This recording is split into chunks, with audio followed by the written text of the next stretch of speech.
Hi, I'm Charlotte Lawson, a registered licensed dietitian here in Tampa Bay, Florida.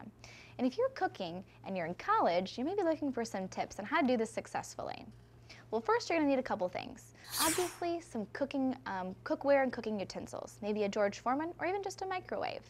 Secondly, try to find an easy-to-do cookbook, maybe with 5 ingredients or less. And thirdly, try to keep an open mind and look outside the box. Really, convenience is probably what's gonna get you to the finish line here. So when looking at your cooking utensils, especially if you're in a dorm room, you may be limited as far as what you can have. For instance, if you have to only cook out of a microwave, you can be very limited as far as what you're making. But keep in mind, certain things can be done and you can often add things to already prepackaged meals. Say for instance, you get like a lean cuisine or some sort of frozen vegetable entree, or excuse me, just frozen entree in general. Try adding in some maybe frozen vegetables to that to really bulk it up.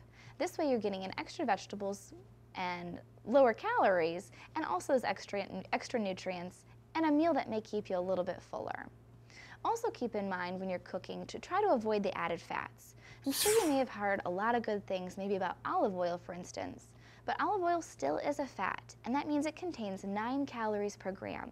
So go easy on the oil regardless of how good it is for our heart compared to other fats. Try to use maybe Pam or some kind of cooking spray to limit the amount of added calories you're getting from that fat. Now when looking at convenience foods, say for instance macaroni and cheese, which I know was a staple for me when I was in school, try adding things again, just like to that frozen entree. Maybe a can of tuna to bulk up the protein. Can of tuna sits easy on the shelf and it's a great excellent source of high protein and low in lean and fat.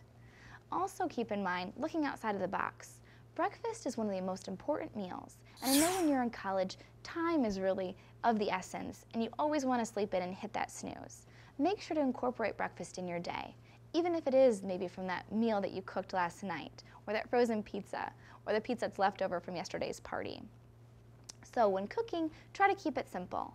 Also with cooking, looking at cookbooks, try to do for 5 ingredients or less. There's great cookbooks out there that incorporate those 5 ingredients that you may already have in your cupboard. Those are just a few tips on how to keep cooking and how to eat healthy while you're in college. I'm Charlotte, and eat happy.